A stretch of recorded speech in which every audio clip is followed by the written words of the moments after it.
ಇನ್ನು ಉದಯಗಿರಿ ಪೊಲೀಸ್ ಠಾಣೆ ಮೇಲೆ ಕಲ್ಲು ತೂರಾಟ ಪ್ರಕರಣ ಆರೋಪಿಯನ್ನ ಉದಯಗಿರಿ ಠಾಣೆಯಲ್ಲಿ ಯಾಕೆ ಇರಿಸಿದರೆಂಬ ಹೇಳಿಕೆ ಸಚಿವ ಕೆಎನ್ ರಾಜಣ್ಣ ಹೇಳಿಕೆಗೆ ಗೃಹ ಸಚಿವ ಪರಮೇಶ್ವರ್ ಪ್ರತಿಕ್ರಿಯೆ ನೀಡಿದ್ದಾರೆ. ಮೊನ್ನೆಯಷ್ಟೇ ಕೆಎನ್ ರಾಜಣ್ಣ ಹೇಳಿದ್ರು ಅಲ್ಲಿ ಮ್ಯಾಕ್ಸಿಮಮ್ ಇರುವಂತ ಪಾಪ್ಯುಲೇಷನ್ ಬಂದು ಮುಸ್ಲಿಮರಿದ್ದಾರೆ, ಅಲ್ಲಿ ಯಾಕೆ ಕರ್ಕೊಂಡು ಹೋಗಿ ಇವನು ಇರಿಸಬೇಕಾಗಿತ್ತು ಅನ್ನೋ ಒಂದು ಮಾತನ್ನು ಹೇಳಿದ್ರು. ಪೊಲೀಸ್ ಇಲಾಖೆಗೆ ಕಾನೂನು ಅಷ್ಟೇ ಮುಖ್ಯ. ಡಾಕ್ಟರ್ ಪರಮೇಶ್ವರ್ ಅದಕ್ಕೆ ರಿಯಾಕ್ಟ್ ಮಾಡಿದ್ದಾರೆ. ಶಾಂತಿ ಕಾಪಾಡುವ ನಿಟ್ಟಿನಲ್ಲಿ ಕ್ರಮ ಕೈಗೊಳ್ತಾರೆ. ಪಕ್ಷ ವ್ಯಕ್ತಿ ಪೊಲೀಸರಿಗೆ ಮುಖ್ಯ ಅಲ್ಲ, ಕಾನೂನು ಮುಖ್ಯ ಅಂತ ಹೇಳಿದ್ದಾರೆ. ಡಾಕ್ಟರ್ ಪರಮೇಶ್ವರ್ ಪೊಲೀಸರನ್ನ ಕುಗ್ಗಿಸಲು ಯಾರಿಂದಲೂ ಕೂಡ ಸಾಧ್ಯ ಇಲ್ಲ. ಪೊಲೀಸರು ಯಾರದೇ ಹೇಳಿಕೆಯಿಂದ ಕುಗ್ಗೋದಿಲ್ಲ ಅಂತ ಕೂಡ ಪರಮೇಶ್ವರ್ ಹೇಳಿದ್ರು. ಅದಕ್ಕಾಗಿಯೇ ಪೊಲೀಸರಿಗೆ ಟ್ರೈನಿಂಗ್ ಆಗಿರುತ್ತೆ, ತರಬೇತಿ ಆಗಿರುತ್ತೆ. ಯಾವುದಕ್ಕೂ ಅವರು ಕುಗ್ಗೋದಿಲ್ಲ. ಅವರು ಮಾತನಾಡೋರನ್ನ ತಡೆಯೋಕ್ಕಾಗಲ್ಲ, ಏನ್ ಮಾಡೋಕ್ಕಾಗುತ್ತೆ ಅಂತ ಪರಮೇಶ್ವರ್ ಹೇಳಿದ್ದಾರೆ. ಮಾತನಾಡೋರು ಮಾತನಾಡ್ತಾ ಇರ್ತಾರೆ ಅಂತ. ಮೈಸೂರಿನಲ್ಲಿ ಗೃಹ ಇಲಾಖೆ ಸಚಿವ ಡಾಕ್ಟರ್ ಜಿ ಪರಮೇಶ್ವರ್ ಈ ಘಟನೆ ಬಗ್ಗೆ ಹಾಗೆ ಕೆಎನ್ ರಾಜಣ್ಣ ಮೊನ್ನೆ ಏನು ಹೇಳಿದ್ರು, ಯಾಕೆ ಕರ್ಕೊಂಡು ಹೋಗಿ ಆ ಸ್ಟೇಷನ್ನಲ್ಲಿ ಇರಿಸಬೇಕಾಗಿತ್ತು, ಜಾಸ್ತಿ ಪಾಪ್ಯುಲೇಷನ್ ಅಲ್ಲಿ ಅಲ್ಪಸಂಖ್ಯಾತರು ಅಥವಾ ಮುಸ್ಲಿಮರೇ ಇದ್ದಾರೆ ಅಂತ. ಸೊ ಭಾಳ ಚರ್ಚೆಗೆ ಗ್ರಾಸವಾದಂಥ ಒಂದು ಪ್ರಶ್ನೆ ಅದು, ಅಥವಾ ಒಂದು ಹೇಳಿಕೆ ರಾಜಣ್ಣ. ಅದಕ್ಕೆ ಪರಮೇಶ್ವರ್ ಯಾಕೆ ಮಾಡಿದ್ದಾರೆ?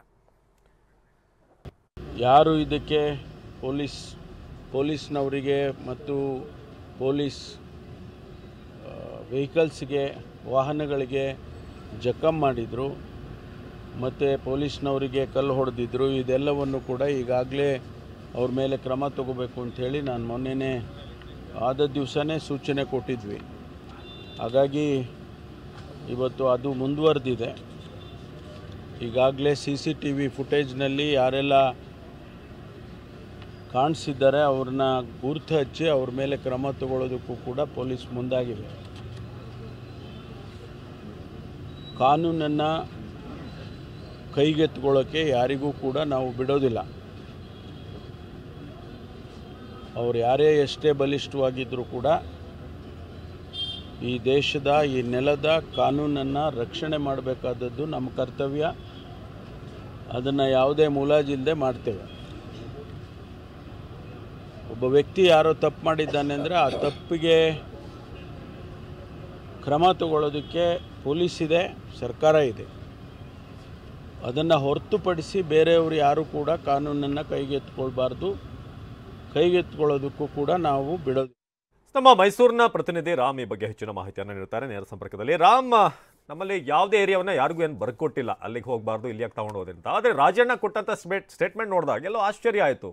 ಸೊ ಅದಾದ್ಮೇಲೆ ಭಾಳ ವಿರೋಧ ಕೂಡ ವ್ಯಕ್ತವಾಯಿತು. ಅದಕ್ಕೆ ನಾವು ಕೂಡ TV9 ಕೂಡ ಪ್ರಶ್ನೆ ಮಾಡಿದ್ವಿ. ಆದರೆ ಈಗ ಪರಮೇಶ್ವರ್ ಅವರ ಸ್ಟೇಟ್ಮೆಂಟ್ ಏನಿತ್ತು, ಅದಕ್ಕೆ ರಾಜಣ್ಣ ಅವರ ಸ್ಟೇಟ್ಮೆಂಟ್ಗೆ, ಜೊತೆಗೆ ಮೊನ್ನೆ ಆದಂಥ ಘಟನೆ ಸಂಬಂಧಪಟ್ಟ ಹಾಗೆ ಏನೇನು ಮಾತನಾಡಿದ್ರು ಇವತ್ತು ಮೈಸೂರಿನಲ್ಲಿ ರಾಮ್? ಅವಿನಾಶ್, ಘಟನೆ ನಡೆದಂಥ 4 ದಿನಗಳ ನಂತರ ಗೃಹ ಸಚಿವ ಪರಮೇಶ್ವರ್ ಮೈಸೂರಿಗೆ ಭೇಟಿ ನೀಡಿದರು. ಉದಯಗಿರಿ ಪೊಲೀಸ್ ಠಾಣೆಗೆ ಭೇಟಿ ನೀಡಿ ಇಲ್ಲಿರುವಂಥ ಅಧಿಕಾರಿಗಳಿಂದ ಸಂಪೂರ್ಣವಾದಂಥ ಮಾಹಿತಿಯನ್ನು ಪಡೆದುಕೊಳ್ಳುವಂಥ ಕೆಲಸವನ್ನು ಮಾಡಿದರು. ಮಾಹಿತಿಯನ್ನು ಪಡೆದುಕೊಳ್ಳುವ ನಂತರ ಮಾಧ್ಯಮಗಳಿಗೆ ಹೇಳಿಕೆಯನ್ನು ನೀಡಿದರು. ಖಂಡಿತವಾಗಿಯೂ ತಾವು ಹೇಳಿದಂತೆ ಏನು ರಾಜಣ್ಣ ನೀಡಿದಂಥ ಹೇಳಿಕೆ ಇಲ್ಲಿನ ಪೊಲೀಸರ ಒಂದು ನೈತಿಕ ಮನೋಸ್ಥೈರ್ಯವನ್ನು ಕುಗ್ಗಿಸುವಂಥ ಒಂದು ಹೇಳಿಕೆಯಾಗಿತ್ತು. ಇದೇ ಕಾರಣಕ್ಕೆ ಸಾಕಷ್ಟು ಕಡೆ ಟೀಕೆಗಳು ವ್ಯಕ್ತವಾಗಿತ್ತು. ಖುದ್ದು ಪರಮೇಶ್ವರ್ ಅವರು ಸಹ ಅವತ್ತು ಆ ಒಂದು ವಿಚಾರವನ್ನು ತೇಲಿಸುವಂಥ ಕೆಲಸವನ್ನು ಮಾಡಿದರು. ಯಾವುದೇ ರೀತಿಯಂಥ ಸ್ಪಷ್ಟ ಪ್ರತಿಕ್ರಿಯೆ ನೀಡಿರಲಿಲ್ಲ. ಇವತ್ತು ಮೈಸೂರಿನಲ್ಲಿ ಒಂದು ಹೆಜ್ಜೆ ಮುಂದೆ ಹೋಗಿದ್ರು ಅಂತ ಹೇಳ್ಬೋದು.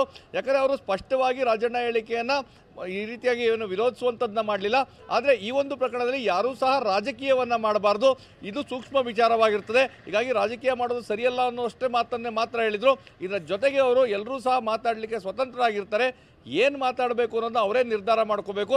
ಆದರೆ ಪೊಲೀಸರು ಇಲ್ಲಿ ಉತ್ತಮವಾದಂಥ ಕೆಲಸವನ್ನು ಮಾಡಿದ್ದಾರೆ ಮತ್ತು ಎಲ್ಲವನ್ನು ನಿಯಂತ್ರಿಸುವಲ್ಲಿ ಯಶಸ್ವಿಯಾಗಿದ್ದಾರೆ ಅಂತೇಳಿ ಪೊಲೀಸರ ಬರ ಬ್ಯಾಟ್ ಬೀಸಿದ್ರೆ ಹೊರತು ಅವರದೇ ಏನು ಸಚಿವ ರಾಜಣ್ಣ ಅವರು ಆ ರೀತಿ ಹೇಳಿಕೆ ನೀಡಬಾರ್ದಾಗಿತ್ತು ಅಂತ ಸ್ಪಷ್ಟವಾಗಿ ಎಲ್ಲೂ ಹೇಳಿಲ್ಲ.